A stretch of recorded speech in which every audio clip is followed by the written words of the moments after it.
Hello and welcome to the DC Stewart Show. I'm your host, Derek Stewart, and it is a Saturday night, and it is November 1st. Wow, folks, November is already here. Seemed like we blinked. It was already February, then it was March, and then the summer just blew by.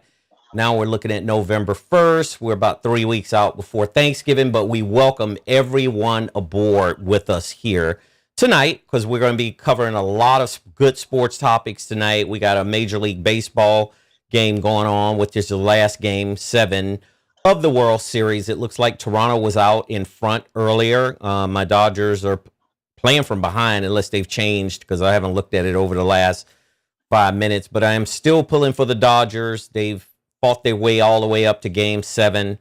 And I do think there's a distinct possibility that they could pull this game off. It's not going to be easy because they're playing in Toronto and they're playing in front of a hostile crowd. So, we're going to keep our fingers crossed, and I'm going to be monitoring the game throughout this show until it's over.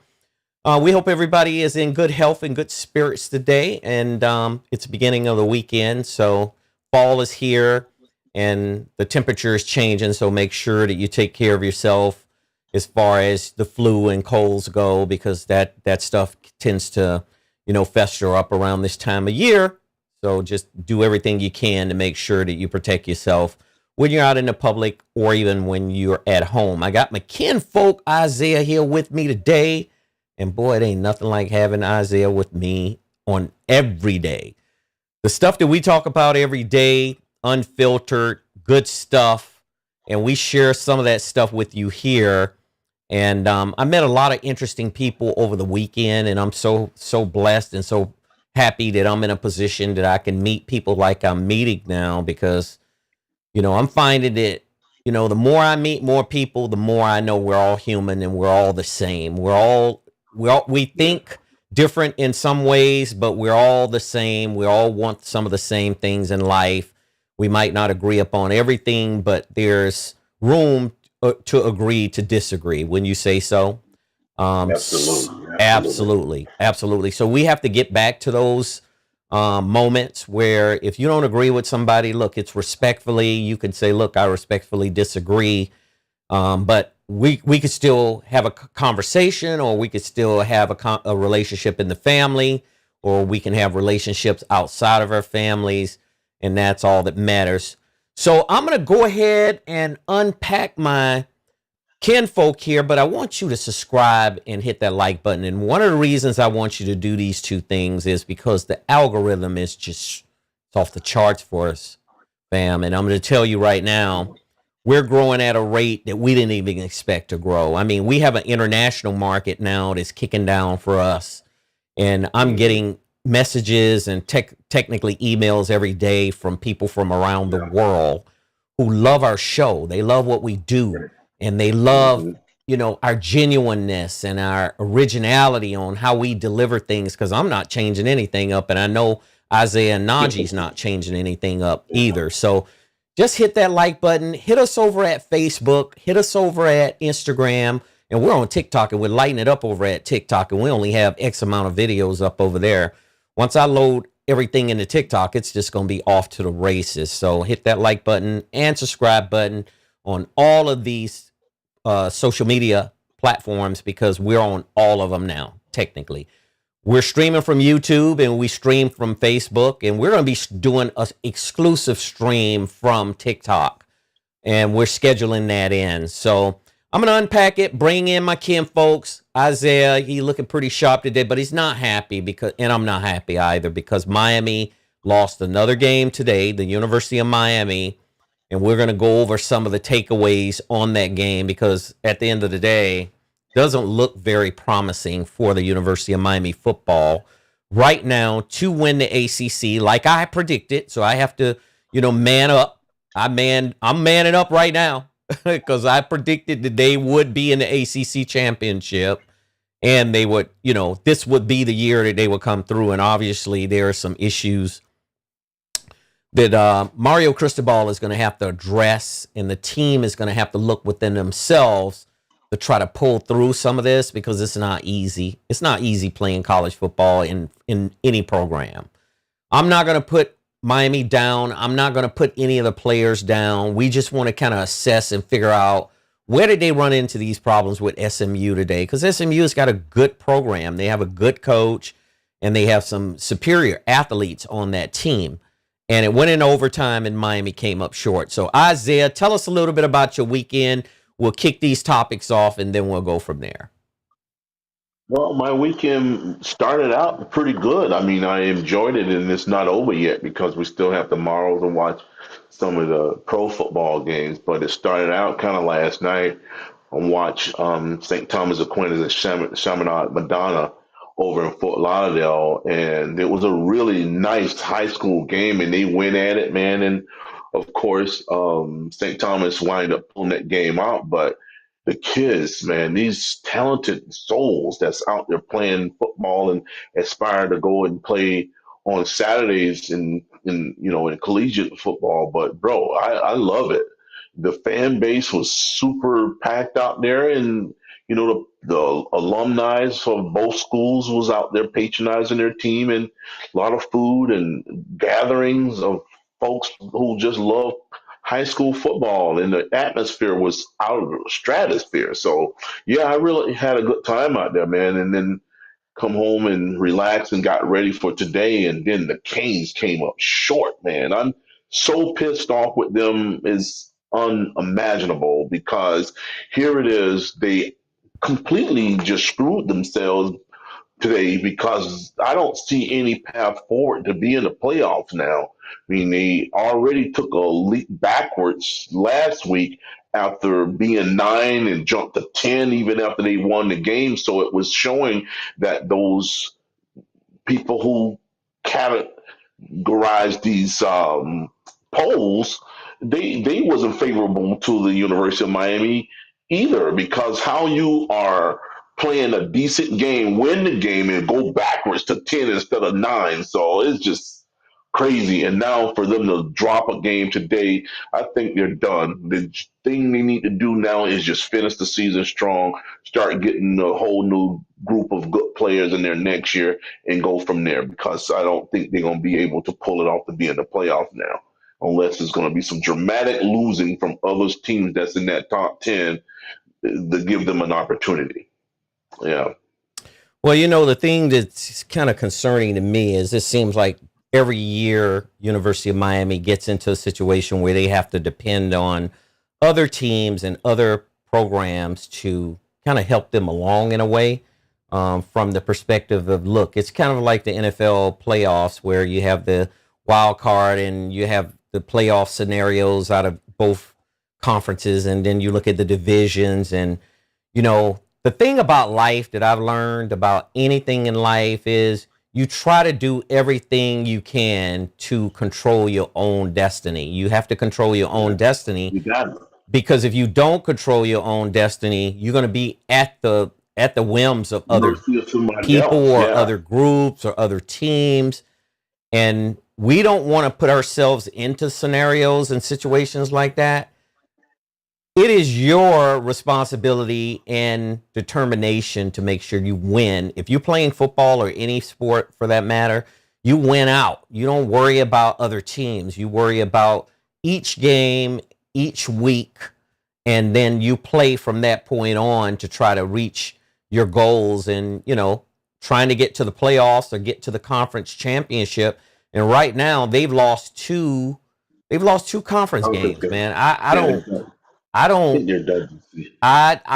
would go as far as to say right now, I believe that they are not going to be in that ACC conference championship. Yeah. I know that may sound a little bit extreme, and I don't want it to sound extreme, but it's just the reality of the whole thing. Wouldn't you say? Yeah, of course. Yeah, when you start to drop games and doing the things that they did just today. I mean, you go into a dogfight and you come up short in overtime, and now you drop 2 games in your conference. It's tough. I mean, you can go 2 games in their non-conference and still got a shot. But when you have a conference game and you lose, you just playing a season out. Just hopefully you have a decent season because if you go 10-2, and that's a good season, but it don't get you anywhere. It's just a good season.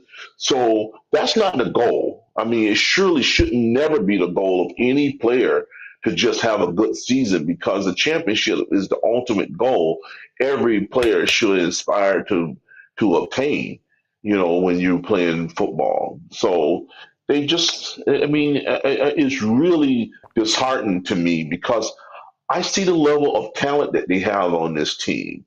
And for somehow or another, it just started to evaporate, during the mid part of the season. I mean, 3 or 4 weeks ago, it just started to evaporate. To me, they didn't have that same killer instinct. They wasn't doing the game tackling. They wasn't catching passes that was like crazy type of catches like they were in the beginning of the season. They were so enthused about getting out there on the field, and it just seemed like that just went away, DC. It just seemed like that enthusiasm just started to just diminish. And, Right. and of course, they got beat by letting that happen.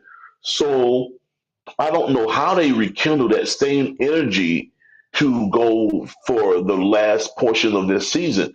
And if they don't, you can drop a few more games, because everybody is at your neck when you're playing them, because they still looking at those old glory days of the 80s and the 90s and the early 2000s to get out there and kick your rear end. And that's what happened today. You got SMU. Man, SMU used to get smothered by the Canes. Of Some of these course. teams like Louisville, it wasn't be a contest. They were warm-up And then, games for the University of Miami 30 man, years ago, but 30 years ago is behind us. So we're talking about yeah. now in the moment. The coach for SMU, Rhett Lashlee, he's off the charts. So we'll talk a little bit about this. Let's talk about some of the topics that we're going to talk about tonight. The main topic is going to be LSU's dysfunction. The University of, Louisiana State University, based in Baton Rouge, Louisiana. They've always had a good football program. It's traditional. Had a lot of good players come out of that program in the past 40 years, of course. Mhm. Tip-top athletes. And Yeah. some of the best coaches in football, in college football, have coached there. I mean, a lot of people don't remember Bill Arnsparger. Bill Arnsparger was a coach with the Miami Dolphins, but he coached LSU back in the 80s. And I'm bringing Bill Arnsparger's name up because he was one of the great coaches along the way to coach that program into the moment and the time that it is today, moving LSU forward in a trajectory where they've won national championships. You've had Les Miles win a national championship. You've had Ed Ogeron win a national championship with LSU. You've had Nick Saban win a national championship with LSU.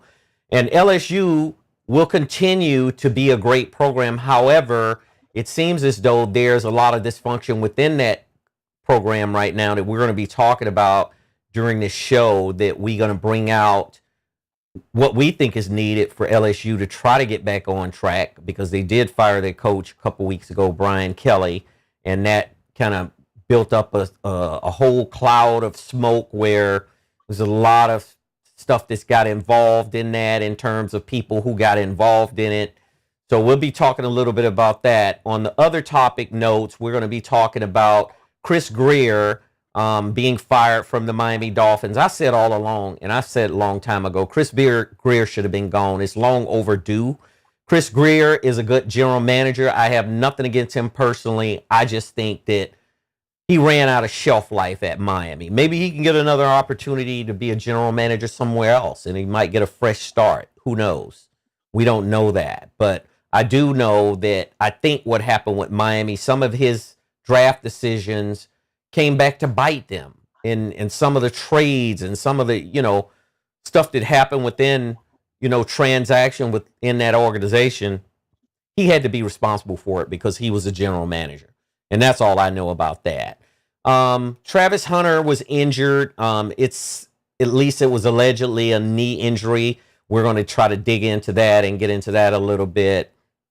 And talk a little bit about the NFL. The Dolphins fell to the Ravens the other night, and I know Najee, when he comes back on Monday, and Najee's away, we miss him already, but he's away on assignment. He'll be back with us on Monday. But Najee has got a bone to pick with Isaah, so we'll be talking a little bit about that one as well. And we would like everybody's participation in this thing with us today, or tonight, should I say. By the way, we're going to roll the clocks back, daylight savings time, early Sunday morning. So that is coming up. I'm looking at about 5 hours from now.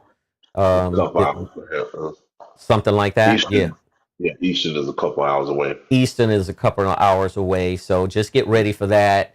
The sun will go down a lot faster than it did because of daylight savings times. It keeps the sun out. Makes summer more exciting wherever you are in this country. Then we are moving into the fall and the winter section of this country, as well as the rest of the world. So reach out, shoot us a message, let us know how things are going. We welcome Tony, Freebird Tony. He's one of our most focused and most dedicated, followers to us, and we're so happy he's around.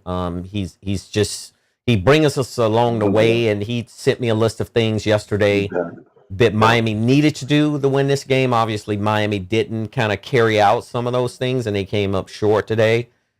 So I know Freebird Tony will be joining us, and if he's not already with us right now. So where the party at, Isaah? Where is the party? The party is right here, I thought right? it was going to be a damper because McCain lost, but man, listen, that happened a little while. I was pissed a little while, so I said, I'm not going to let that get me down. You can't. I'm not going to let that deter my great spirit. Because I got a chance to hang out with my dad today and my brother. So, man, that Canes game just, bam, right off my shoulder, man. I'm just really enthused about tomorrow and see what the Dolphins going to do without their GM and see if they can pull off a win, man. Now, McDaniel, if he don't get himself in gear now that they got rid of the GM, he might be packaged up with them too, dog. He might be gone too. So, boy, brother, he better move along and start winning some games too, man, because it ain't nowhere in the world. During the offseason a couple years ago, they gave Tua all of that bag, man. They fat him up really well, and he hadn't done a damn thing. This is the year he's been freaking healthy, and he been throwing picks after picks after picks after picks. So what in the hell is going on with my fans, man? Damn. I just felt so good. DC, you remember when I was parading around the stadium, For sure. making all of that noise and stuff before the season started, and Najee was looking at me like, you don't know what's going to happen to you guys. It's going to be the same old crap like it has been in the past. And I'd be damn if he wasn't right. Monday, I know I'm going to feel it for him. I know it. You're going to get it on Monday, and I'm going to be here to enjoy it, too. I was chastising him, and I wanted Lamar to play. Remember, I wanted Lamar to play. I wanted the Dolphins to beat the Ravens at full strength. I didn't want no freaking saying, Lamar to play. I wanted Lamar to play. And he came in here, and he beat us, man. And whew, now you're gonna be talking some crap tomorrow. Monday, but on Monday, I'm gonna be ready for him. Yeah, our weekend wrap up on Monday. Najee will be joining us, and we're gonna be talking a little bit more about basketball because this scandal is still kind of unfolding. It hadn't been in the news cycle for the last 24 to 48 hours that I'm aware of, but it's still in the news cycle, so it's not gonna go anywhere anytime soon. It looks like they've implicated some mobsters, people who were involved behind the scenes on some of the things that happened. So we'll be covering a lot of that, and Najee's going to be covering a lot of that with us. But in the meantime, I'm going to just kind of go down the list of the college football scores before we really kick off that first Andy Brown topic. And it looks as though right now, according to the AP top 25, but we're going to go down the list to the top 12 because I'm more interested in the top 12 because that's going to be the playoffs right there, because we don't need to go over all of these other teams. It looks like Ohio State cruised the victory today, which we expected them to. Ohio State's going to probably cruise all the way up until they get to Michigan. And this is Sharon Moore's moment. Sharon Moore to reinvent himself. And he don't need to reinvent himself. I think he needs to reinvent himself with all of the trouble that the program have incurred over the last several years. And it's not Sharon Moore's fault altogether. Some of it's Harbaugh's fault. I mean, Jim Harbaugh was there. He was the face of the program, and he was responsible for some of that stuff. So I'm not going to, exonerate him and let him off the hook. But Jim Harbaugh is no longer with the program. Sharon Moore is the face of the program. He runs the program. And it would be a game changer for Michigan to get that handled against Ohio State this year. I'm just telling you what I believe. It would be. He know how to beat them, DC. He beat them before, so he's beat them twice, I believe. I think he's handled them twice. Yeah. So he know what's needed to beat them. So in order for him to do that, I think that's the only thing that's going to stop Ohio State, to be honest. Wouldn't you say so? Of course, man. He's got the tools too, man. He's got a great staff.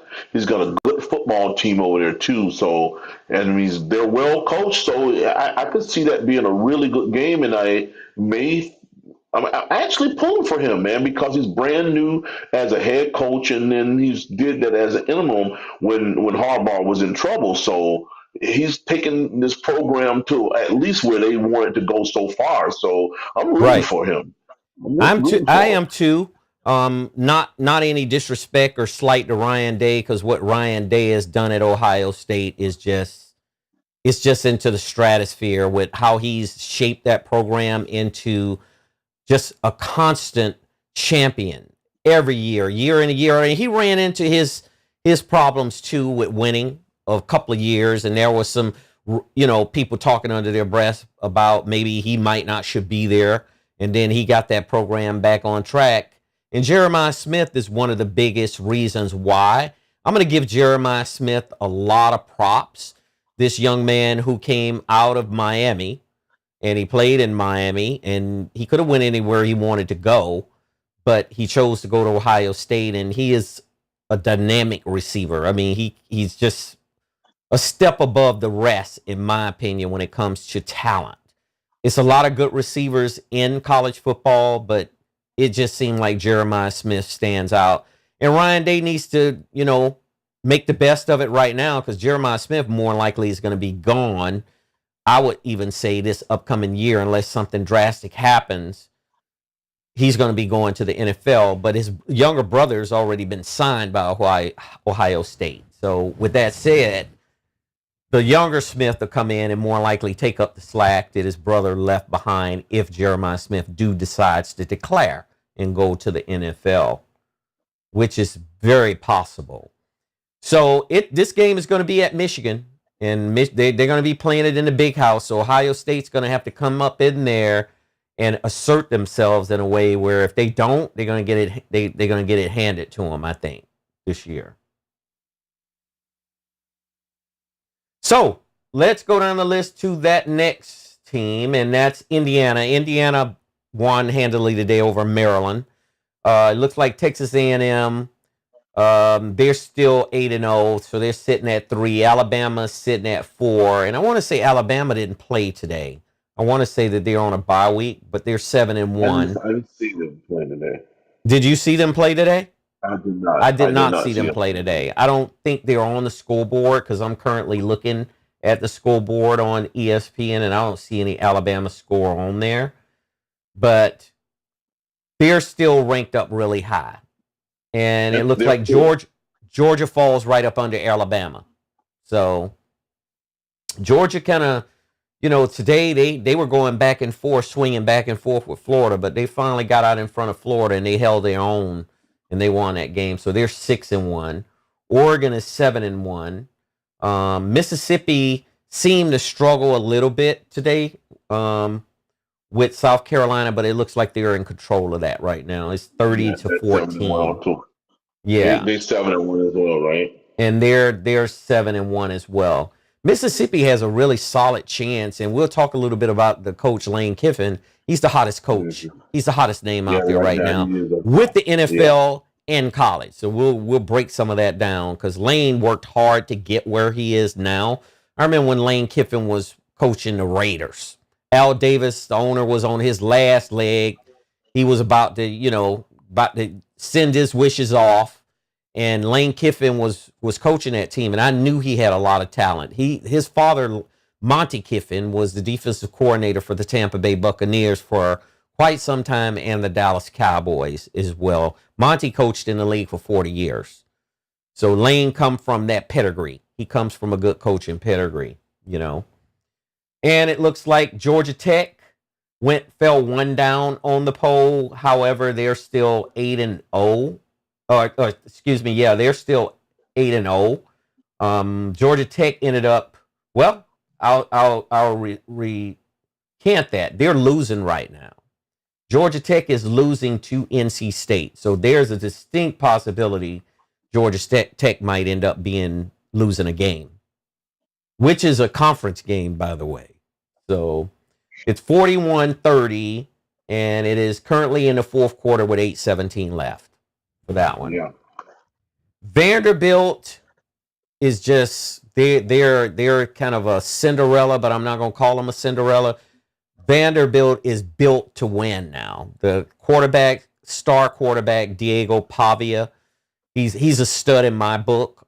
He's kind of one of those kind of very dynamic quarterbacks in a lot of ways that he can run an offense, but he can control everything from how he runs it. In other words, he could run with the football, and he could put a real strain on a defense if they decide to stack the box to try to keep him from running. That's when he hurt him with the pass. And Vanderbilt is built to last. They're built to win right now. So they're currently ranked number 9. If Georgia Tech loses, Vanderbilt's probably going to move up possibly into that slot. Right now on number 10, Miami lost today, so they'll be at 6-2. They're going to drop down. I don't know how far they're going to drop, but they won't be in that top 12. They won't be in that top 12. They're going to be between 12 and 15, I think. Could be. And we'll find out tomorrow because the polls tend to change and come out on Sundays. I believe after 12 o'clock Sunday Eastern time, the polls change, if I'm not mistaken. You know who won last night, DC? Who? Your boy over there in North Carolina. Oh, yeah. You know what? We got to bring that up. Bill Belichick got his first conference win yesterday. He won last against night, Syracuse, man. by the way. Mm-hmm. And you know what's sad about that is, for me, that Syracuse started out with a promising season. I mean, they were able to go up into Clemson in the Death Valley, handle Clemson. And, we still got to give Coach Fran Brown a lot of credit. Fran Brown is the head coach for Syracuse. He's done some things over the past 2 years that Dino Babers couldn't do in 5 years. And Dino Babers was the coach at Syracuse before he got fired. Fran Brown was hired out of Georgia. He was the defensive backs coach under Kirby Smart at Georgia, and he was hired. And, they just been on a slope down as well, a downslide, just like Miami. These teams, they'll lose a game and then they just can't seem to dial it back up to get back to where they were before they lost those games, if that makes any sense. It looks like BYU is still 8-0, according to right now, and they were tied at number 10 with Miami. BYU more than likely will move up now. Wouldn't you say so? Probably. Yeah, they probably going to move up now. I just don't understand. BYU, to me, their team is not that talented, DC. They're decent coaches over there. But I think more so than anything, they're winning these games because they're so damn disciplined, man. They don't make no whole lot of mistakes. They're not that talented, but they continue to win day in and day out. They just continue to win, man. And I think that has everything to do with the fact that they don't make mistakes. And if you make one, they capitalize off of it. So that's where they come in with all of these wins, man. Every game that I watch them play this year, they were supposed to lose. The ones that I watched, they were supposed to lose, and they were losing until the last quarter. For some reason, these other teams they were playing made a few mistakes. They capitalized off those mistakes and made touchdowns, and they won the game. I mean, this is it's a sign of a good team, though, but they just don't have that much talent. They always have the opposing team are more talented than them, but they find a way to win. Yep. Well, Kalani Satake is the head coach of BYU, and he's carrying on a tradition with BYU from ever since the 80s when Lavelle Edwards was there. And I know you remember Lavelle But Edwards. He's legendary. he used to A play lot of there people too. talk about all of these legendary coach, and Lavelle Edwards' name never surfaced. I think his name should be in the conversation a lot more often because he took a tiny little school in Provo, Utah. Probably the population of Provo and the school itself probably is, I would say, I'm going to just throw a number out there, 10,000 people, if that. And I'm probably wrong because I haven't checked it fact-wise, but they have traditionally with BYU, you spot on when it comes to discipline. I mean, with his team, they don't make mistakes, and you could tell they're down to the mechanics of football. If you look at their quarterback right now, his name is Hank. Let's pull his quarterback name up. BYU quarterback Hank, and he played at Boise State before he got into the portal and went over to BYU. But with that said, the way he plays football, he looks like a tight end back there. If you look at, and he wears a really high number. I can tell you one thing, that BYU, Hank Backemeyer, and he played at Boise State. I've seen him play at Boise State, and he's just talented. He's a talented quarterback. He does exactly what the offensive coordinator plans for him to do. And with that said, I don't see BYU ever hitting the slump no time soon because they do have decent athletes coming up in there.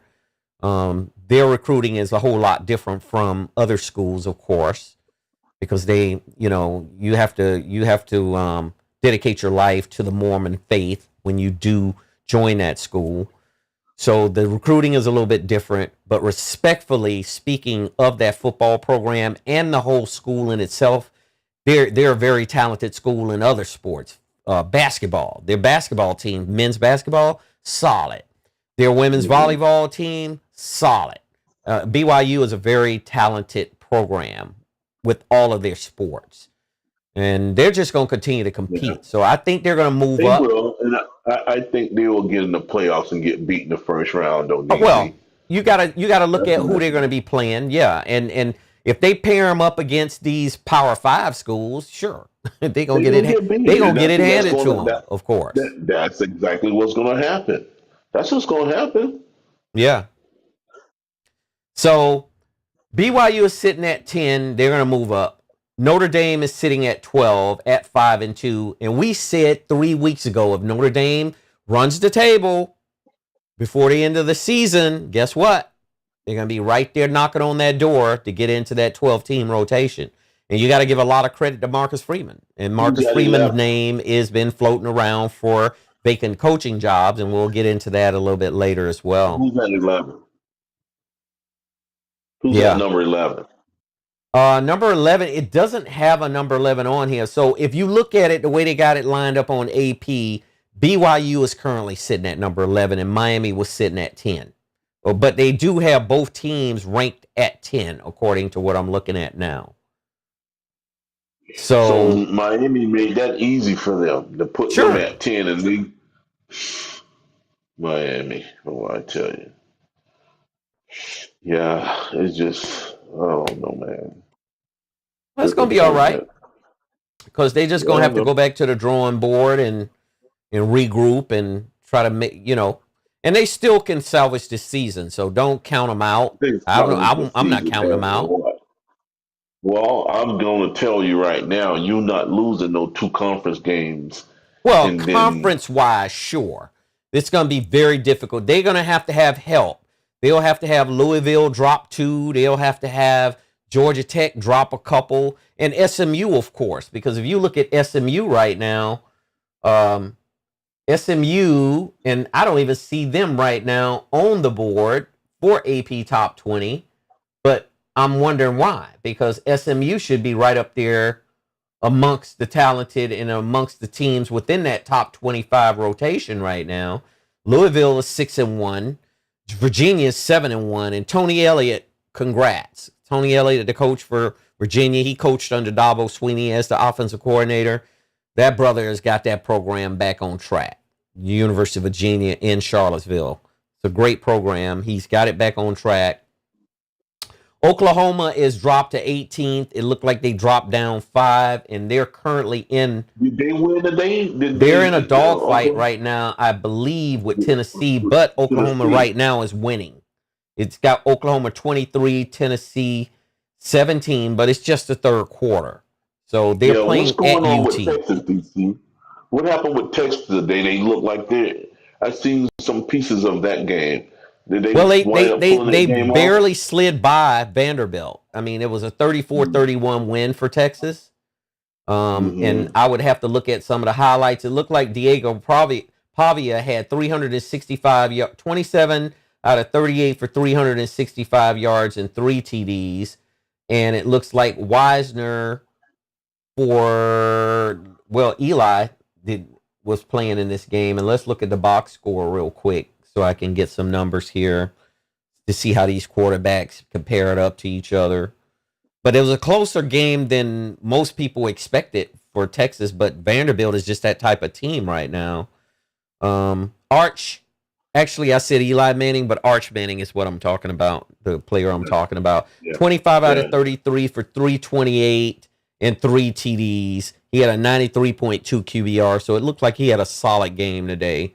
Looks like Diego Pavia, again, 27 out of 38, 365 yards for 3 TDs, no interceptions. Neither one of these quarterbacks threw interceptions in this game, which is very, very good, for those teams.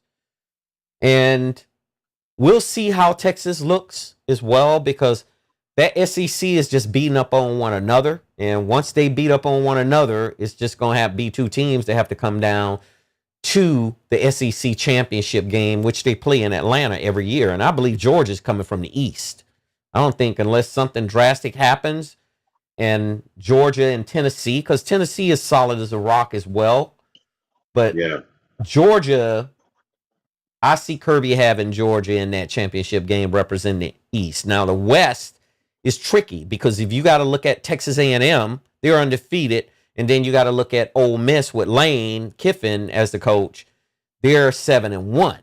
Okay, so that's shaping up to be something really unique coming out of the West, right? Would you say so? And Texas, because you can't count Texas out either, right? I mean, you got 3 teams right there possibly contending to represent the SEC West to fight for the conference title against, let's just say, Georgia. It could be Tennessee, but I would think it would be Georgia. So that pretty much sums up the top 12. We don't need to go down the list any further. So let's get into this first topic, and let's talk a little bit about LSU. They fired Coach Brian Kelly, and Coach Brian Kelly had a winning record. So here's the thing. When you have a winning record, it's a tricky situation when an athletic director or an administration at a school, because technically most people don't realize when an athletic director terminates, he has, or she, because it could be a she, he or she has to have the approval of the board of directors and the president or any other administrators that administrate to the school in terms of, who's hired, who's fired.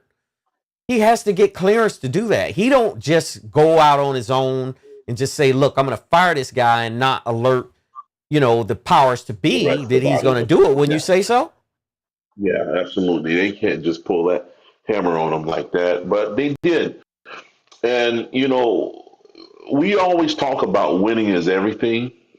And when you see these other teams that's there every year, and then you lose 3 or 4 games when you just know by the time the end of the season is, you have absolutely no opportunity to advance in the playoffs. You're surely not going to a championship.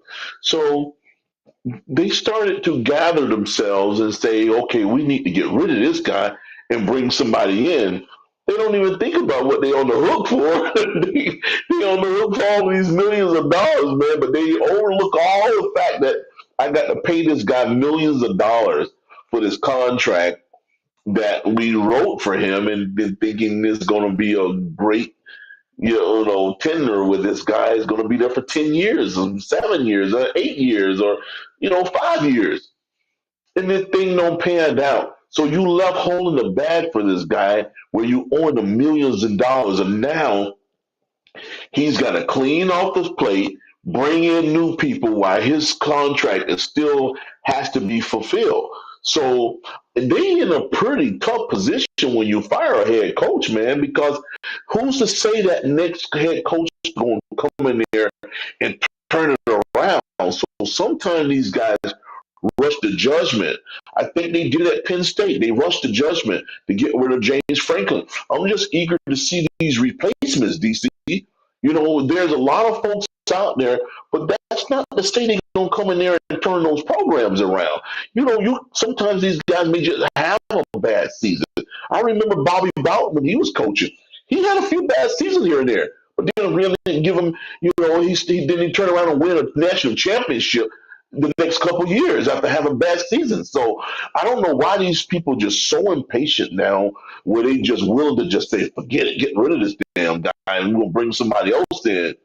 And of course, it don't work out. Texas A&M went through that. Well, here's a bit of news for you, though. Here's a bit of good news, or I'm not going to say good news. This same athletic director terminated Jimbo Fisher and had to pay, and Texas A&M had to pay out this $75 million plus to Jimbo Fisher. Yeah. So this same athletic director ended up going over to LSU, and now they're on the hook for 54 and some change to Brian Kelly. Yeah. So I think what happened is a lot of the blame started to shift toward this athletic director for renegotiating, or he was part of a panel that was renegotiating contracts, but they offered Brian Kelly all this money to come from Notre Dame. Brian Kelly was making good money at Notre Dame, and they had to lure him away from Notre Dame. So when they did that, they had to pretty much open up the Mack truck. I mean, the Brinks truck for him to get him to come. So in order to do that, and the same for Jimbo Fisher, these people at these schools, especially like Texas A&M and a lot of other schools and the Mississippis and LSUs, they want to win. They don't care how much it costs at the time when they're trying to get the right coach into a program like that. And who's to say Brian Kelly, if given a little bit of more time, he would have been able to accomplish it, wouldn't you say? But that's my point exactly, yeah. DC. When you rush to judgment on these coaches, you just don't know what happened. It could be certain things that happen to where the team just do not gel. Sometimes you just don't have all the pieces of the puzzle in place, and you might drop a few games in a season. And that's not to say everything is not going to come together. You might have a bad offensive coordinator and then a bad defensive coordinator, a couple, position coaches teaching your linemen, your interior linemen the right things, and you might drop a couple games. But lo and behold, you might get a guy to come in and bring them in, and all of that change within the next couple seasons. Mm-hmm. But by that time, you already pulled the trigger to get rid of the head coach. So you put this man out on the street and you give him $50 million and just go away. And then you got to bring somebody in there and pay them the same amount of money, and it's just not going to pan out either. So I don't know, man. That athletic director, they Scott need to Woodward. Show him the damn door. They did. I mean, he's pardoned with LSU. He's going to be out. However, this same athletic director, Scott Woodward, actually brought in Orgeron for that 2019 championship. He brought in Kim Mulkey, who was the basketball for Angel Reese and the women's basketball team. They won a national championship. He brought in a baseball coach, which the LSU baseball team won a national championship. I mean, the athletic director, they could lay blame on him all they want. At the end of the day, this was a collective agreement with the board to lure Brian Kelly out of Notre Dame, pay him all that money, guarantee all that money to him, and it just didn't work out. So why can't they just stomach that instead of just everybody pointing a finger at the athletic director for the termination? I don't think it should all fall in his lap, because when you think about it, DC, if he brought him in and they displeased with him, he's going to get rid of the guy. I'm telling you right now, when you start getting pressure from those boosters and the alumni and all of this stuff, man, you got to make a power move because your neck is at stake at that point. Yes. So he's got to do it. He's got to do it. The same thing happened here at Miami Dolphins. You got the Dolphins throwing away these games back to back and then being embarrassed and all. Who that falls on? Chris Grier, the GM. So he's the first one gone. Now, McDaniels, if he can clean it up by the end of the year, they may keep him around.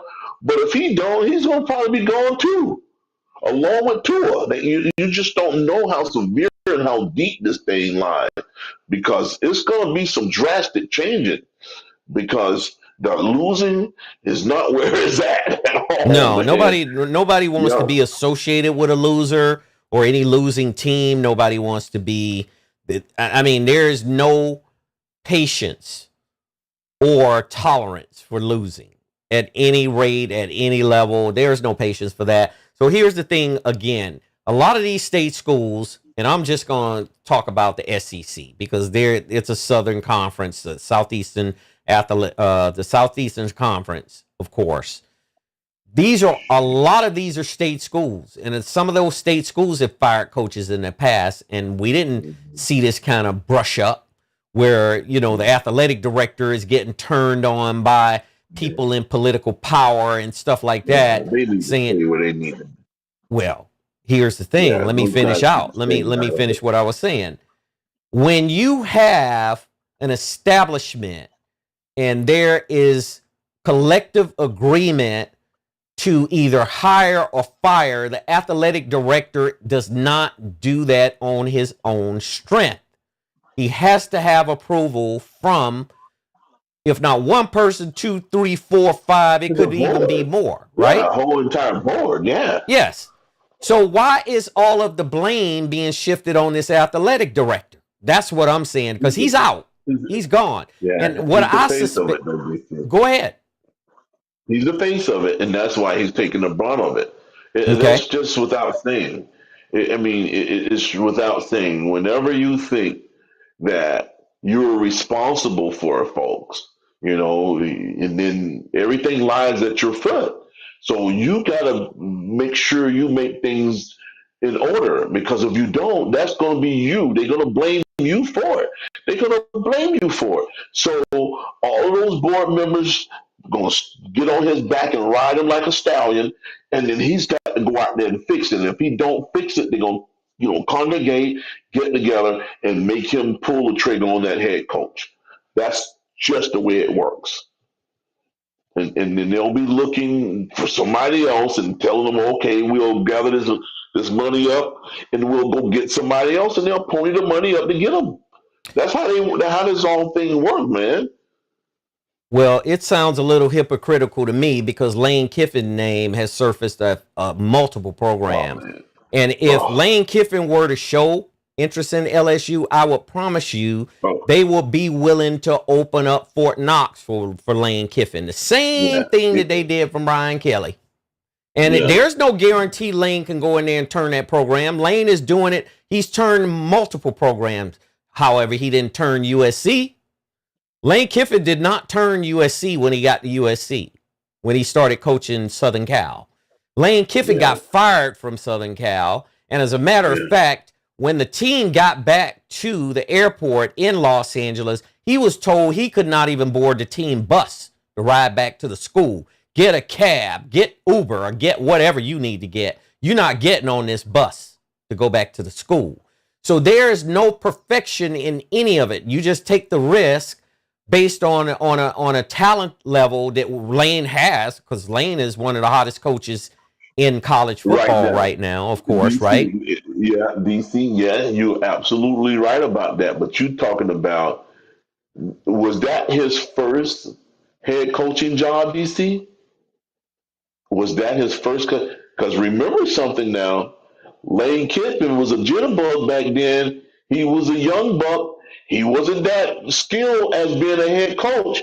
He done coached several other programs before he get as hot as he is right now. He went to FIU and he went a couple more places before he got to where he is, man. So he didn't just get like this all of a sudden. He had to get those licks across the forehead before he got to be a good coach like he is right now. So people better realize that he's not a young buck he's 50 years old, I think.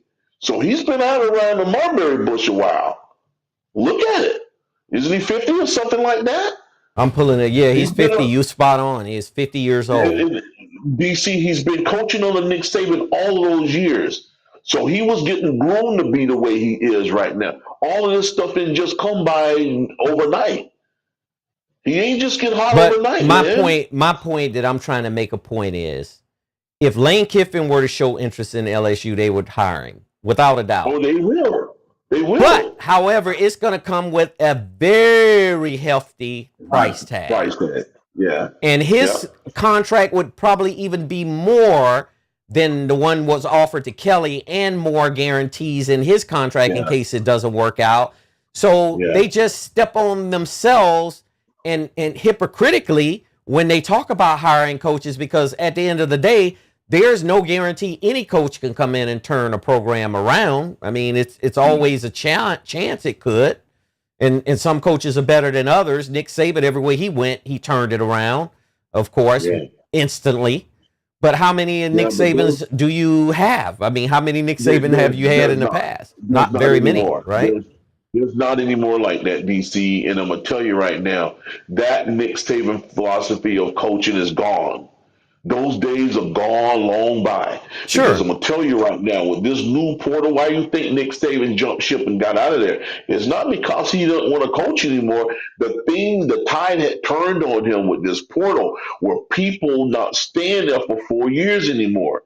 You might go out there and sit inside somebody's living room and convince their kid to come to your university. And then when he get there, he find out it ain't what it comes out to be, and find some grass is greener on the other side. Whoop, he's out of there. He figured he could make some more NIL money from somewhere else. He's out of there. He figured he may start when he get in there and don't start, and he's out of there. So them days are gone. When Nick Saban was coaching the bulk of his career, when players came to Nick Saban's school, whether it was LSU, Michigan State, or Alabama, they stayed there almost their whole career, from the freshman year to the senior year. To their senior year. Because college football was structured differently then, right? Right, and it's no longer like that. So that means there's an extra added challenge to make all of this process work to win games. You got to be a sweetheart. You got to be stern. You got to be able to balance the both of them. And if you don't balance the both of them, something going to suffer on one side. And when it suffer, it's going to, affect your games. It's going to affect the gameplay. And they're going to be lost on your record because of it. So it's just... is a beautiful occupation, but it's stressful as hell, and you really got to have tough skin.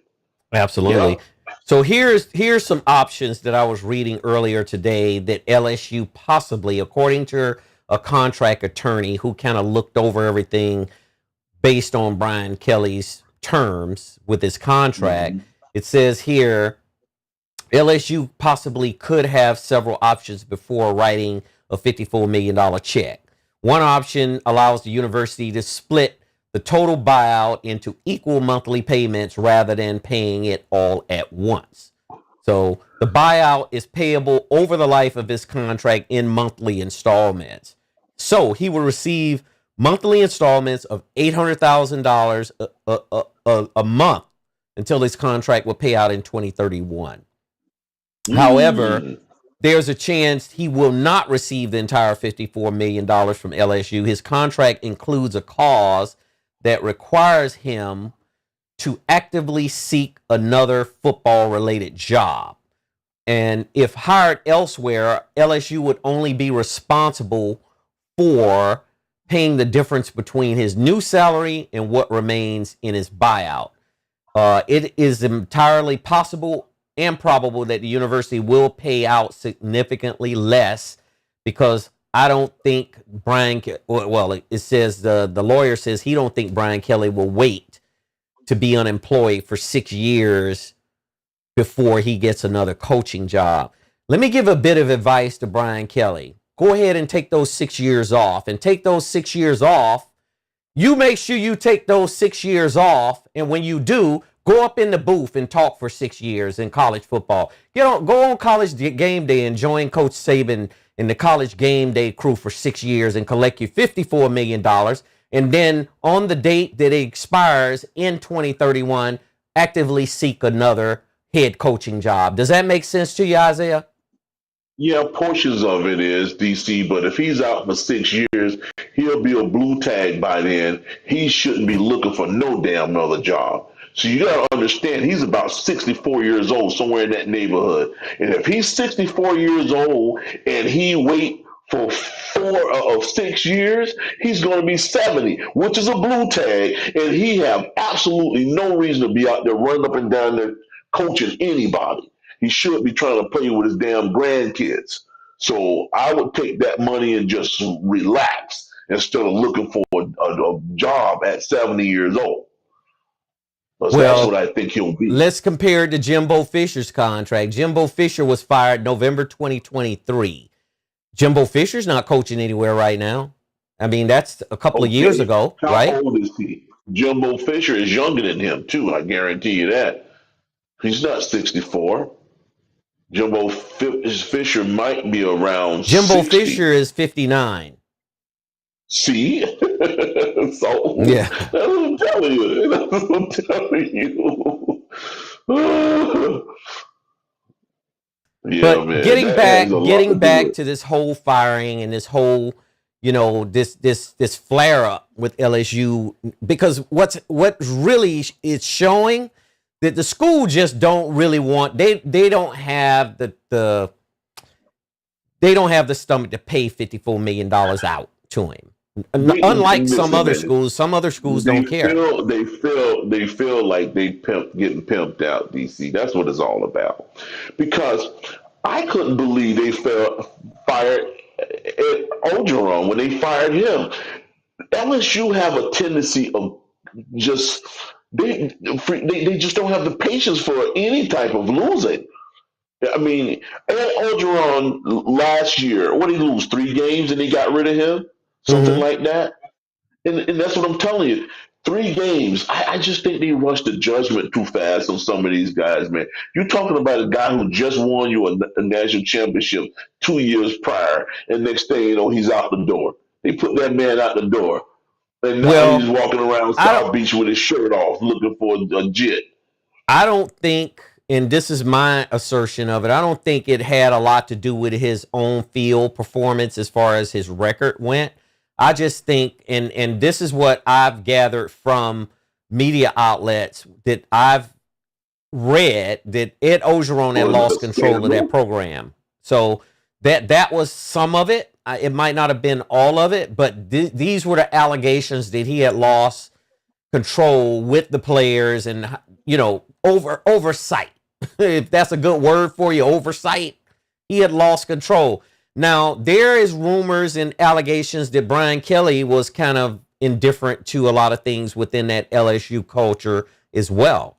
In other words, Brian Kelly was an outsider coming in anyway. Brian Kelly is from the Midwest. Brian Kelly wasn't a Southerner.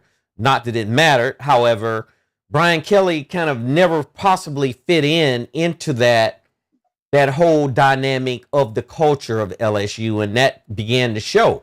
Wouldn't you say?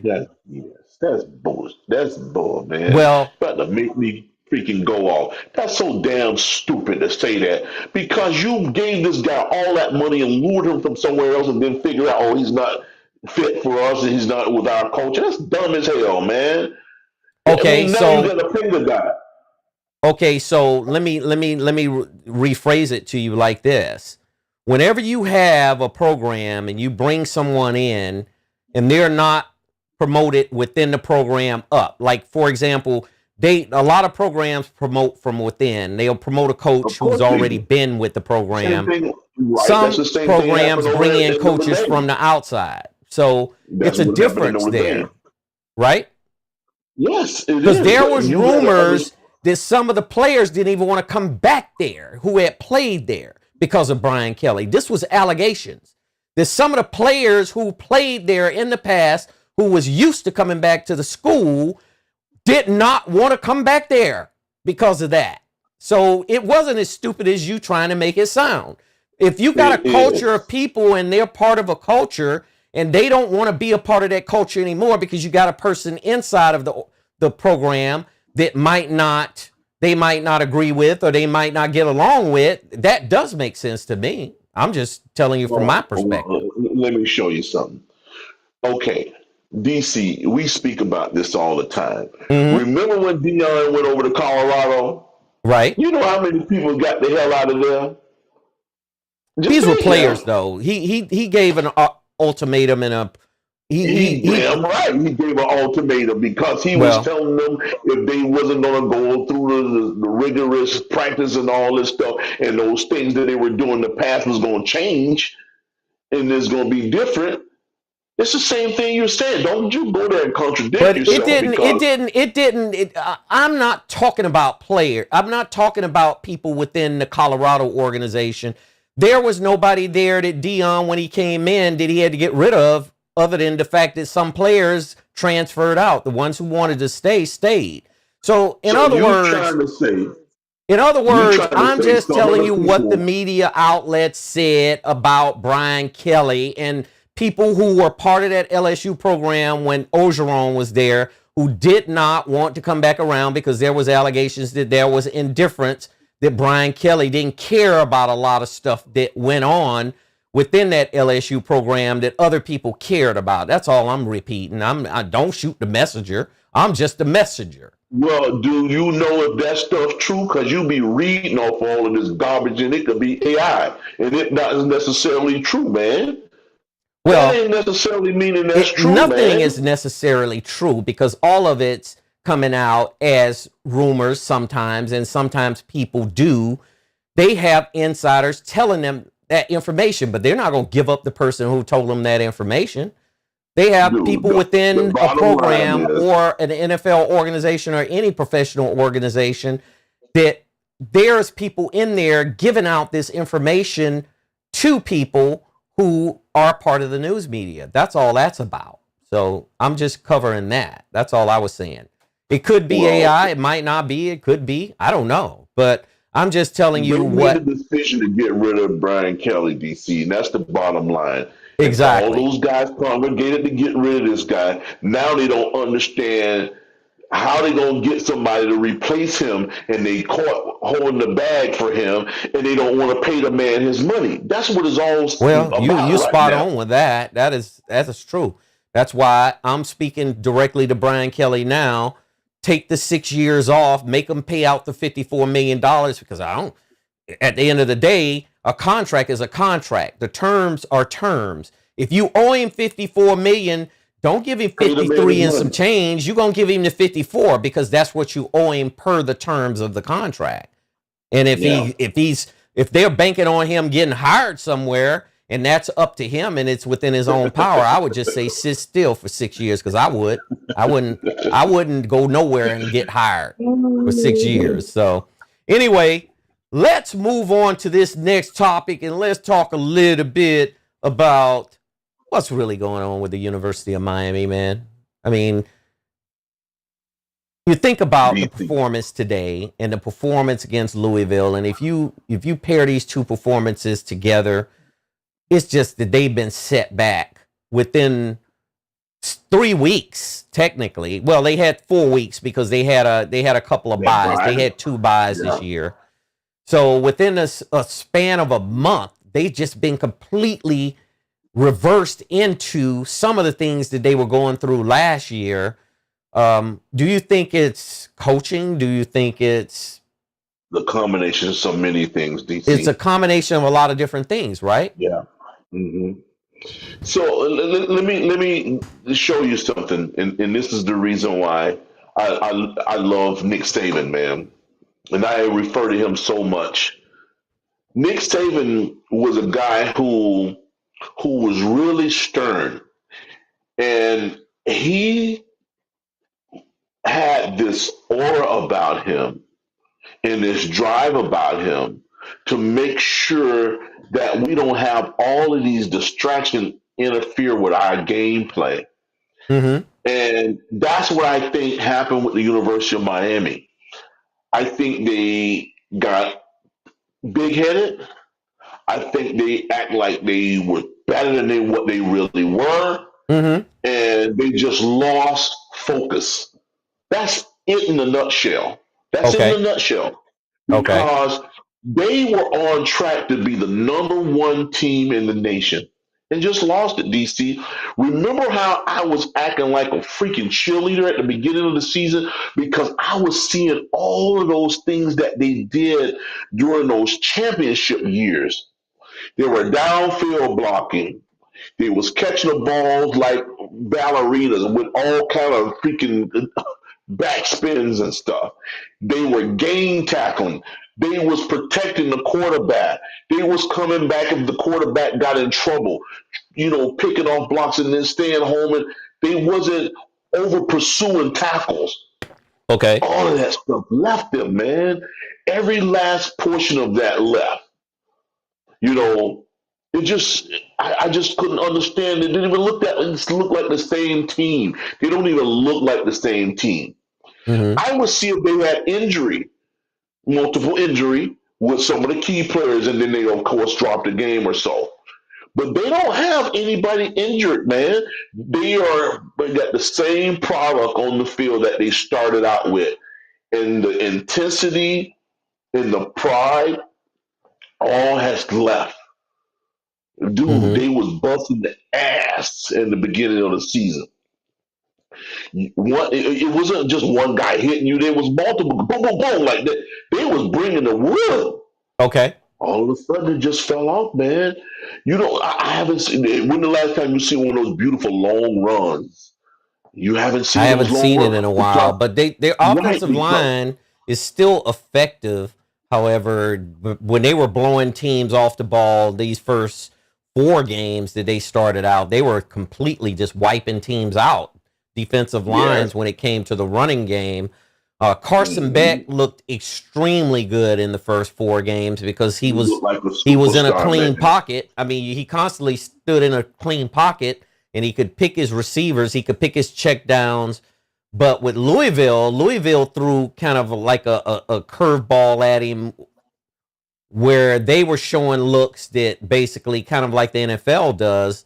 And that's Ron English from Louisville. He was the defensive coordinator, and they just kept him confused during that Louisville game. And I didn't see this SMU game today. I'm going to watch the replay of it, and I kind of want to see what really happened because it looks like he threw 2 picks today, and that kind of eliminated any plus because he did throw That two last touchdowns. pick that I seen, DC, he threw that ball right in the defender's hand in traffic. I don't know whether he But did he needs have some a bifocals. strong pass rush on him to force him into that? No, no, he just tried to fire the ball in the coverage, and the guy picked it off. So that's just skill. You got to have a skill level and understand the strength of your arm, man, and you got to be able to see.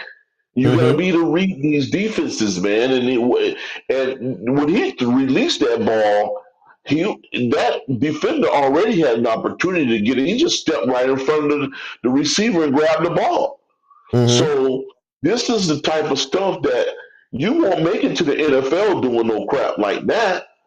I'm even looking at Ward, and Ward is a much better quarterback than Beck. Ward is even having trouble right now in the NFL. This is not an easy job, man. And for him to not be able to see these coverages, Ward ain't threw no damn 3 or 4 interceptions every game like Beck is doing now. Beck is just giving the ball away now. He just want to get it out of his hands. And that's not the sign of a poised quarterback. You know, you got to be poised. You got to understand when that throw that ball, man. You can't just try to force that ball in like he's doing. He don't have that fire in his arm like that. But what he's doing is he's trying to force the ball in, and he's Mm-hmm. getting robbed.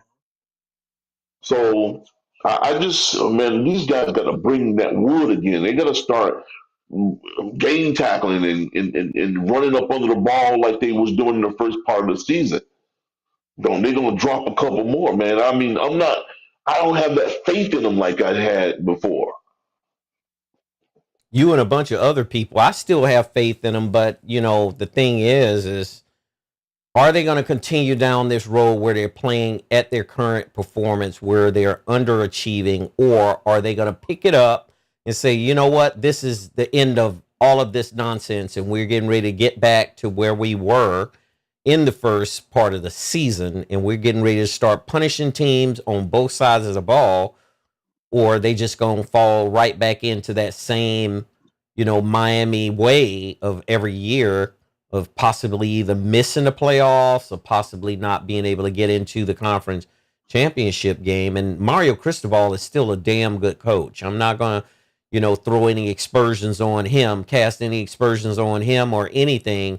It's just the team has to play at a higher level each game. And we talked a little bit about that, right? Every game is going to get harder. Yeah. It's not going to get Yeah, easier, right? The game where they played with Louisville, they played fast in the first quarters, and they just dropped off in the second half, DC. And if you want to win, that ain't the way to play ball. You got to go all out, all 4 quarters, and if you don't, you're going to come short because these teams are still trying to figure out the way to win these games. No matter if you're up 20 points, you still got to keep your feet on the gas. Pedal on the metal. You keep that pedal on that metal, right? Yes. Yeah. And otherwise, you're going to come up short. It's nothing like thinking this, DC. You could be up 20 points in the first half. That Mm-hmm. means this other team could score those same 20 points like you did in the first half, same amount of time. And that's what they done with the Louisville game. They played a sorry second half and lost. Well, And from then my SMU, understanding of that Louisville game, I turned the TV on within like half of the first quarter was in. It was already into play. They were down 14-0 to Louisville. I don't ever think they ever led the Louisville game. Am I right? They never led that Louisville game. They played from behind the whole game, if I'm not mistaken. And they came up short. I'm saying, they didn't even make no adjustments in the second half. They didn't make any adjustments in the second half. Because that second half didn't look good at all. They couldn't figure Louisville out because one thing is for sure, Jeff Brom, who's the head coach of Louisville, and his name is going to be a hot name too. He's going to get one of these Power 5 jobs, I believe. He's going to get lured out of Louisville. Louisville going to have to step to him, kind of like what Mississippi did with Lane and some other coaches. They got broke off before these other schools can make a proposal to him. Jeff Brom is going to be one of the hottest names in football to go to one of these Power 5 programs. The last guy that we know to pull a stunt like that there went over to Texas and got his rear end handed to him. Well, that's true. That was staying behind in Louisville. You build a legacy for yourself, and that's how you get that handle. My boy Charlie Strong took that leap of faith going over there, messing around out there in Texas, and that was like a worst decision he could have made. Because Louisville was popping off with him there when he was, coaching that team. Went over to Texas, and he didn't have the support of many people there. and he failed. So stay where you are, guy. Sometimes that grass is not green on the other side. You think you're gonna get a couple extra bucks? You go there and Well, find yourself out of a job.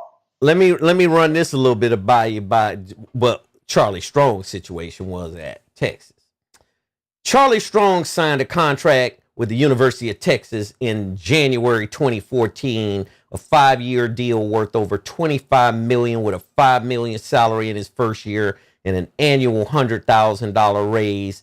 He was fired in 2016 and was owed a buyout of approximately around $10 million and some change.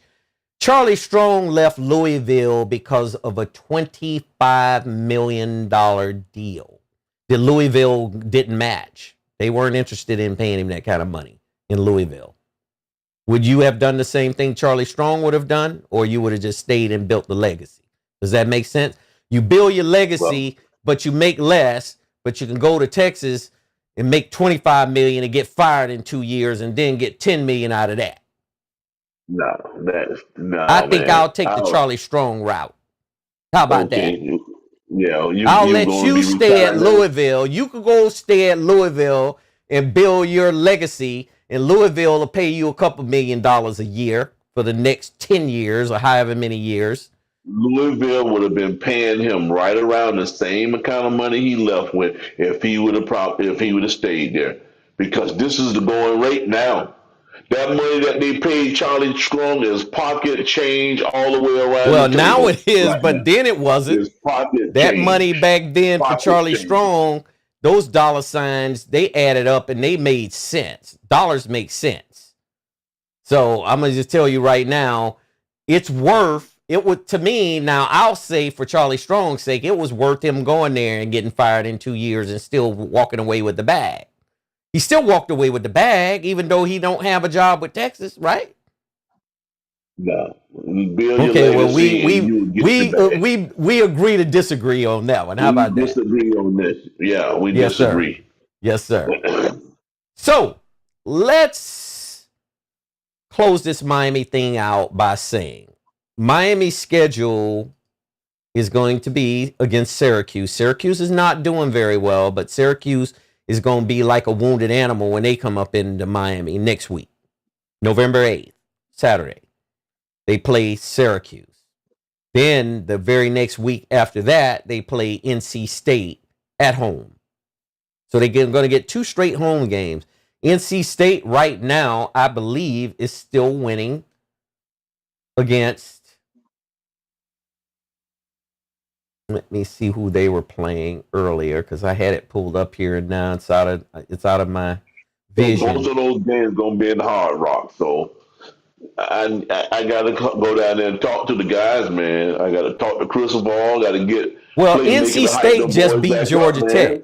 NC State just beat Georgia Tech 48 that was a good win, to 36. So Georgia Tech dropped their first game today, and Georgia Tech's coach Brent Key, he's going to be another name that's going to be floated around for some of these jobs as well. That was a good win for NC State, man. Yeah, because they're currently 5-4 and 2-3 in the ACC. So if they come to Miami and wipe Miami, I mean that'll be a successful season for them, right? Down here and that will be, but they ain't doing it.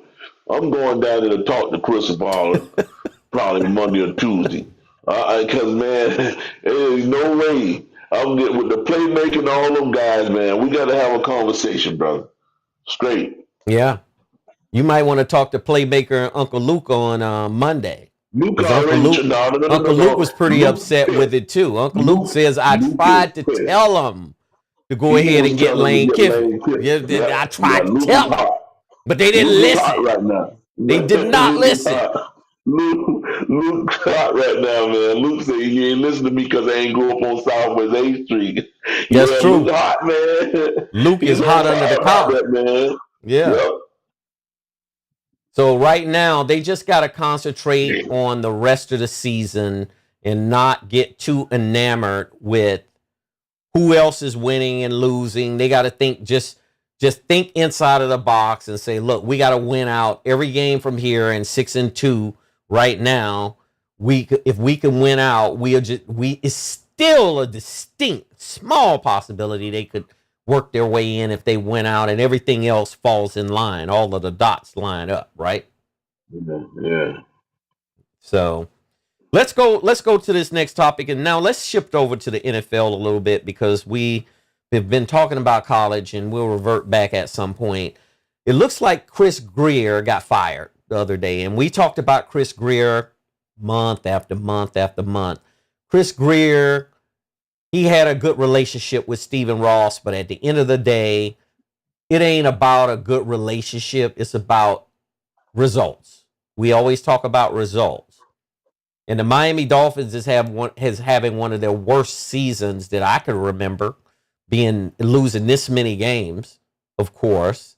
And some of the things that's going on inside of the locker room with some of the players, right? Especially the way they're losing. When they was tanking for Tua, they was losing then too. So yeah. So let me ask you your opinion on Chris Grier. Do you think it was reasonable to go ahead and fire him and get him out of there and start over again? I got two opinions on this, DC, and I mean it's mixed because they were so embarrassed the other night, Thursday night, with the Ravens coming in town. Okay. They were so embarrassed. You know, you always got to worry about the BBLs in the seats, man, because I'm going to tell you right now, if you looked at that game as hot as the South Florida area is that loves Lamar because he's a product of South Florida. Pompano Beach, baby. The people that love him and the folks that I've seen in town to see him play. And on the Dolphins side, in that stadium, it was fairly empty, man. It was a lot of empty seats out there. And that's the pure anger and frustration of how this team, in the direction of this team is going. Mm-hmm. So most folks who's pissed, they want Grier gone, man. They want Grier gone because he's been here for quite a while. They understand the fact that Grier was a catalyst of getting rid of Flores when Flores was here.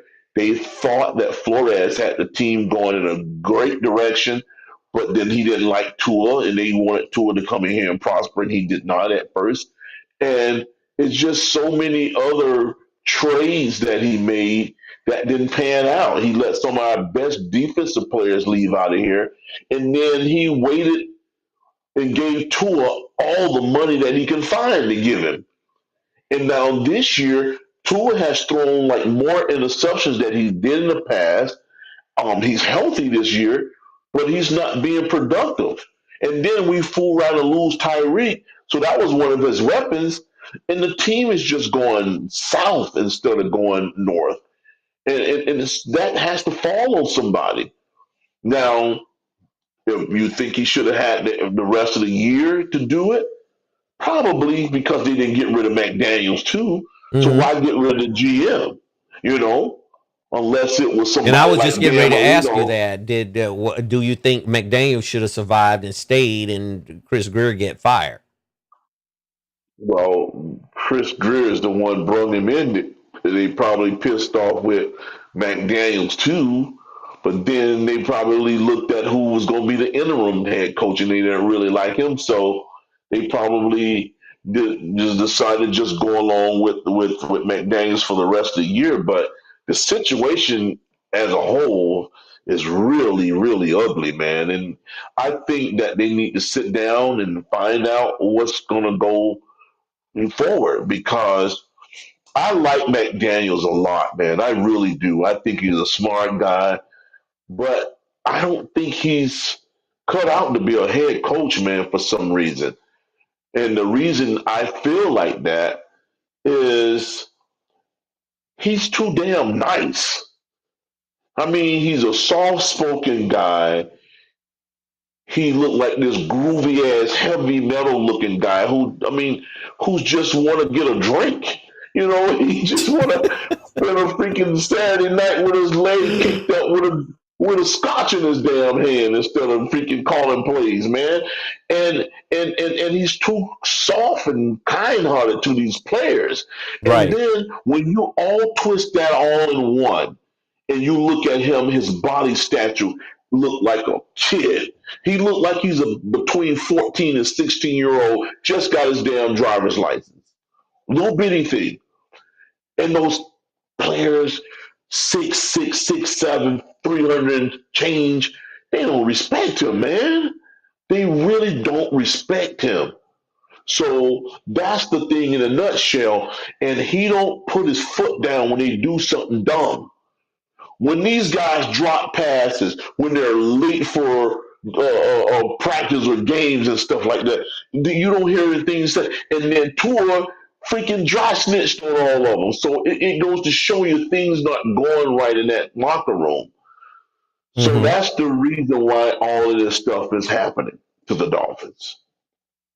Well, they got a long off season, and they're gonna have to do a lot of restructuring, possibly of contracts, because there, was some rumors that Jalen Waddle might even get traded. I think the Steelers' name popped up as a possible trade partner to get Waddle for some value.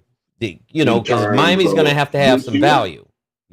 You talking about off season or this year? Off season. Oh, yeah. Well, so, with that said, they're gonna have to dig and find some more receivers because there's rumors surrounding the Tyreek's camp that he's going to retire because of that injury. It's so severe, that damage was so severe. So they don't know whether he's going to come back yet. They really don't know. And the way that injury looked, man, it just looked. It was gnarly. It was a gnarly looking injury for sure. His main strong point on that football field is to run real fast and cut. Yeah. I don't understand. Man, listen, when you have that injury, you can't cut like run as fast as he is and make that quick cut. Those quick cuts, you can blow that thing out again, man. So he should be looking to shut it down. I mean, because his strongest point is those beautiful cuts and beautiful routes that he ran. It is not all about burning down the sideline. It's those quick cuts that he used to make, Right. So. Well, Chris Grier was with the organization for 10 years. He spent 10 years with the organization. He did some good things for the organization, and then he did some things that might not have helped the organization in a way. Here's my possible distinct prediction, and I'm going to go ahead and throw it out there to you now, that I think Dan Marino's name is going to pop up as general manager, a candidate to become general manager of the Dolphins. He's been president. He's done everything else within the organization, and why would you think that Stephen Ross wouldn't consider him? Well, he might consider him. As a matter of fact, Marino might be the catalyst of getting him ran out of there because he's nothing but a damn backstabber. But they might hire him. They might put Marino's sleazy ass in there to put him in there. But that ain't gonna mean that they're gonna be successful. Marino been stabbing at this guy for the longest. Marino was the one that helped get Flores fired. Is that right? Of course it is. He was always hanging out with Tua, trying to act like that was his big brother and all that stuff. And, Flores was pissed like hell that they hired Tua in here because he was soft as butter. And they hired him anyway. And Flores didn't like that type of quarterback, man. Flores wanted a stern quarterback that's going to take hits and know how to throw the ball and a good hardcore quarterback. I mean, he was coaching on the team with Belichick. With Brady was there. He wanted a quarterback that's going to sit back there and pick you apart. And if he need to tuck the ball and run, he can run. He didn't want the guy to be freaking out 5 or 6 games a year, and that's what Tua was doing. Right. He was out every time you turn around. He didn't even know how to fall right. He just learned how to fall this year. That's right. Now you see him slide like he going to damn third base every time somebody come in his face. Well, they had an opportunity to make a decision whether they wanted Tua or Justin Herbert, and they went with Tua. So Yeah. they have to live with that now. He's with this team. He's done some good things with this team, but I mean, the injuries and all of that stuff that's kind of set him back over the years, and the team as well. It makes you wonder if Justin Herbert would have been a better fit, right? Oh, man, yeah. You're talking about Tua might not even be on the team next year either. We I just don't think really if they're know going to how do that's it the going to be right shaped up. way, if they're going to start trying to rebuild this team, they're going to probably need to start at the quarterback position. And, trade Tua, he still got some value. Wouldn't you think he got some value, or you just don't have no value because he keep getting hurt? People, it's one thing to get a broken arm or leg or something like that, but when you're talking about a brain injury like a concussion, that's an altogether different scenario with that type of injury because you really never know, So I don't know how much value he has, man, because the Dolphin understood the fact that he was getting these injuries, but they just were so loyal to him, they gave him the bag that he asked for because Mm-hmm. he did have the numbers for it. And then, of course, they had good receivers with Waterman and Tyreek. And if you're talking about trading Ward and Tyreek is injured anyway, so what the hell else do you have? So it's just a bunch of stuff that they're gonna have to get covered before the season ends and begin because you're gonna have to have a lot of stuff in place, and they got to do it rapidly too because the Dolphins not the only team in the NFL that's going through these type of crises. As you know, the Jets going through it, and many other teams are going through it. Yeah. You know, Well, Aaron even Glenn with the Harbaugh, Jets, for he instance. inherited a team just the Jets has really kind of never had themselves together. With just the organization itself, to me, is just not where it needs to be. And I'm not, shifting that on any specific thing, but I could give Aaron Glenn some wiggling room. But as far as these other teams that had these coaches and stuff, and they didn't get it done, or they had players that came in there that didn't make a difference, it's very hard to you know, it's very hard to defend them, in other words. Now, let's shift over to a little bit to Kevin Stefanski with Shedeur Sanders over at Cleveland. I think they should just go ahead and on the off season, after this season, just release Shedeur and let him go somewhere where he can play. Wouldn't you agree with that? Well, they just want to tag along and antagonize him. They know damn well that Shador can play, but they just trying to just dig at his character, man, and see if he will lash out and act ugly, and he hasn't done that. As a matter of fact, I think he's been handling himself like a gentleman. He knows He's been there. very professional, right? Yeah, and good, and I'm glad he's doing that because they're just teasing him, messing around with him, and they shouldn't do that because here's a guy who aspired to be as good as he can be, and he did it. I mean, I watched the level of play from HBCU to Colorado to be a late round in the Heisman Trophy candidate, and then the goal 6 or 5 or whatever Casey was in the draft, which was like crazy as hell. I've never seen anybody who put those kind of numbers up and had that type of talent go that Mm-hmm. late in rounds at all. But they just did that because they pissed with his father and they felt like he's arrogant and all this type of stuff. It's good to be like that, man. As an athlete, if you don't think you're the best and flamboyant, who the hell else you think don't think that? You That's right. know? So That's right. be the best you can be and show it. And because he showed it, he backed up how he conduct himself. So I don't understand why they keep saying, "Oh, he think he's this and that." When he get on that damn football field, the games that I seen him play throughout his career, he was always good at it and tough too. I seen him get hit like man. I've seen teams convert on him. Guys hit him 3 or 4 at the same time and he limp and he go back to that huddle and keep going. I Mm-hmm. mean, I thought he was going to go out on a stretch of some games, Sure. but he's a tough little cookie, man.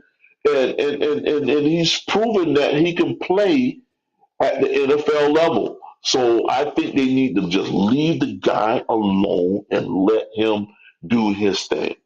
Mm-hmm. That's what they need to do. Absolutely. Well said. Um, Last but not least, looks like Travis Hunter is headed for IR, injured reserve. Yeah, Based on suffering a non-contact knee injury during Thursday's practice.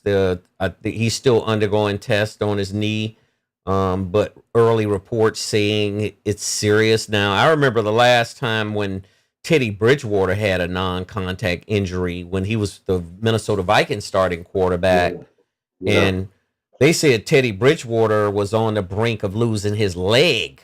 I mean, it was yeah, that bad. I mean, and nobody touched yeah, him. It was just one of them yeah, freak situations where he injured his leg, and yeah. he was blessed that he was able to recover from that, and now he's still playing professional football. But to see this happen to Hunter at such a early phase of his career, in the season is kind of very unfortunate. Wouldn't you say so?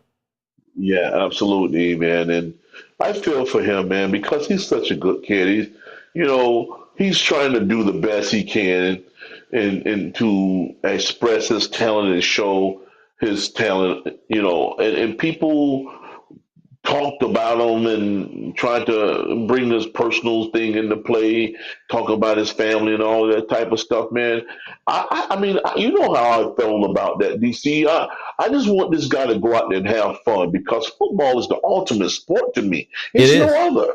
It I is. mean, and then you got a guy as talented as he is that can play both ways better than everybody. That shit Absolutely. is rare. It's rare, man. It's super rare for a guy to be the best on both sides of the ball. Mm-hmm.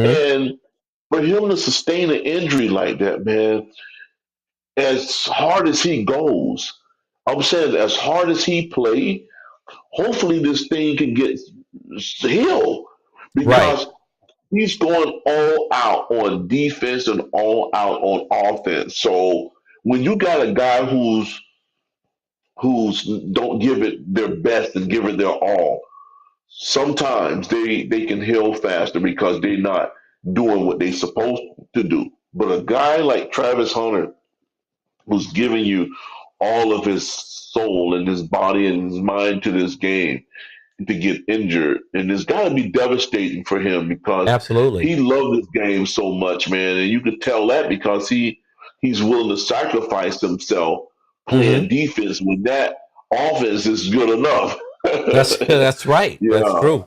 Yeah. yeah, So it looks like whenever a player goes on injured reserve, and injured reserve is considered somewhat serious. When a player has to go to injured reserve, that means yeah, it's a serious injury, depending yeah, on yeah, the outcome of the injury. But they must miss at least 4 games. So you look at the NFL season, we're already rolling into November and then December. The season has got several more months to go, yeah, and that's it, man. About yeah, 8 more weeks, right? Before the yeah. playoffs kick off and start. I Mhm. don't know if Jacksonville is going to have an opportunity to be in the playoffs, but his talent level would be missed on a team like Jacksonville because they have some talent on their team, but to have Travis Hunter as going both ways, playing receiver and playing cornerback is a big plus for Jacksonville. I would say, I would think. Yeah, they probably gonna put him out and bring him out for the rest of the year, DC, because he's too valuable for the team to sustain an injury like that, and especially he's going to have surgery if he is on injured reserve, and then to try to force him back when they're not going anywhere. It's not smart for their organization to even try that. The best thing they should do is get him rehabilitated and ready for next year because it's just he's just too young. He's too valuable to the team, and he means so much to the program. So I don't think they need to even worry about playing him anymore this year. Right, right. Yeah, It looks as though here too. I'm looking at one particular um, one particular article right now. It says the Eagles are a team to watch for Jalen Phillips. And you know, Jalen Phillips is an edge rusher for Miami on the defense. Mm-hmm. He played at Mm-hmm. UCLA. He came out and he just lit things up. He's a very effective pass rusher. And, you know, basically since they got rid of Chris Grier, like I said, they're going to have to go into the offseason and make some really solid moves to revamp this team and get that defense back to where it needs to be and get that offense, get some really talented skill players on that offense, because that's just going to make a difference. That's going to be the difference, I would think. Wouldn't you say? Yes. So we got to be in search for a good GM. I mean, you said that Marino's name is surfaced for that, but I mean, he might. If they give him the job, hopefully he's smart enough to surround himself with some people that knows all about having a good defensive line and defensive end and all this type of stuff, and be able to get some good knowledge of what kind of defensive backs to bring in there and all that type of stuff. Mm-hmm. But if his name is in the hat, he's probably gonna get the job if he wanted. If his name is surfacing around it, I think that they'll give him the job just for the notoriety of him being part of the organization and what he contributed to this organization as a player. Yeah, you know, I'm looking Yeah. at possible names here, and I don't see his name on this particular list. It looks like a bunch of different names on here, but I do not see Dan Marino's name on here. So that's just more so maybe rumor right now, because I did see it on another you Yeah. know, Whose platform. name But was on there? Whose name there well, now? they got multiple names on here. They have the assistant general manager of the Bears, Ian Cunningham, assistant general manager for the Eagles, Alec Hallaby, vice president of football operations and strategy for the Philadelphia Eagles, Adam Berry, Josh Williams, director of scouting for the in football operations for the San Francisco 49ers, Chad Alexander, assistant GM to the Chargers, Brandon Brown, assistant GM to the Oh, it's a Giants. long list. It's a long list, and you know Long whose list, man. name is not on there that should be on there is my man from ESPN, Lewis. Let's see, ESPN Lewis. He's an announcer. He's a very smart Lewis Riddick. Lewis Riddick should be a general manager somewhere, and he's been in a front office before. He was with the Eagles. You think you want the job, BC? Well, that You think remains to be you think seen, you but want I it? will put it out there right now that Lewis Riddick would be a very viable candidate for Yeah. interviewing for that position. I'm not saying he should get that position, but I think they should give Lewis Riddick, if he's interested, an opportunity to interview for that position.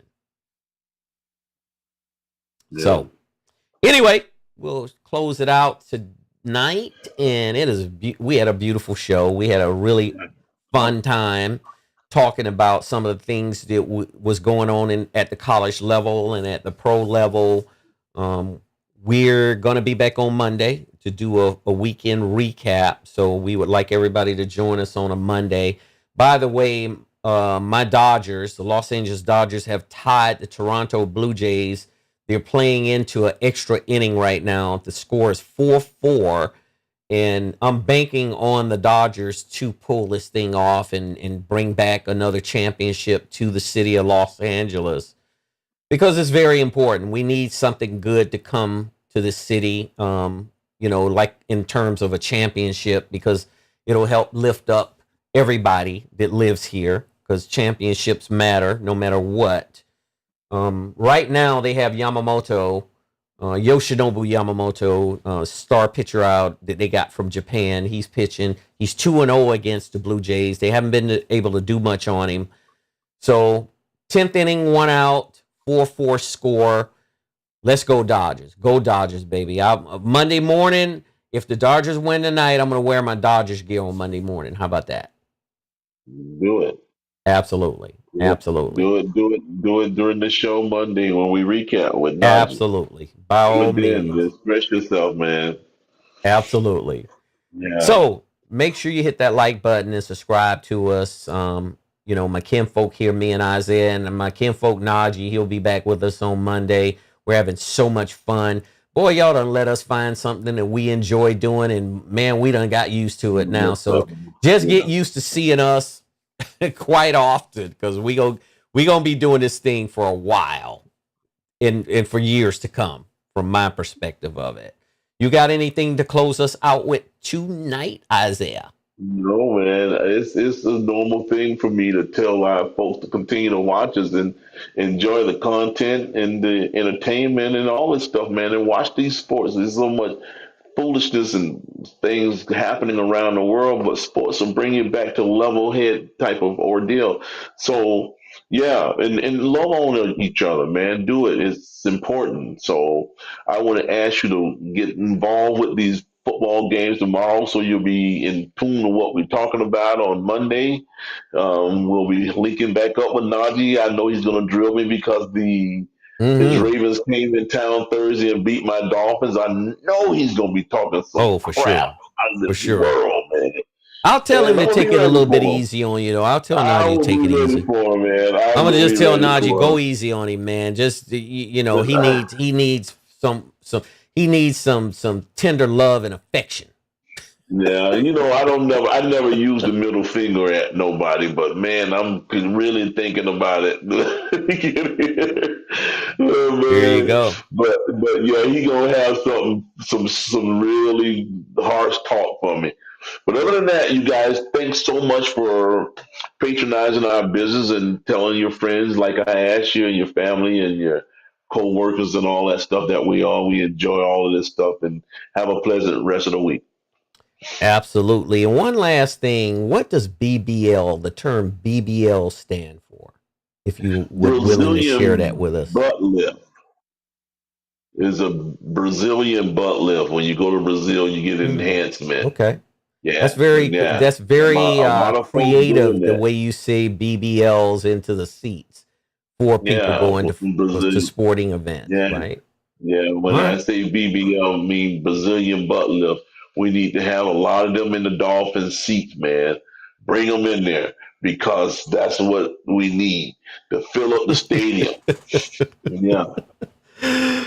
All righty. Well, that ends the show tonight on a Saturday night. It is November 1st. Make sure you set your clocks back. Daylight saving time has officially ended. More so on the East Coast in a little bit. I think it's almost 12 midnight on the East Coast now. And have yourself a wonderful rest of your weekend, and make sure that you take care of yourself, take care of your mental health, because I meet a lot of people that's going through a lot of things now, mentally and physically. And we need to all get healthy, and we need to all get together with each other and just band together to help everybody be healthy. Eat right, sleep right, and just keep your health where it needs to be, because that's what matters. If you're not here, ain't nothing you can do to stress, because you're going to be gone. So we're looking at it like that. Take care of yourself. Take care of people you love. Take care of people around you. Peace, love, and prosperity. Take it easy.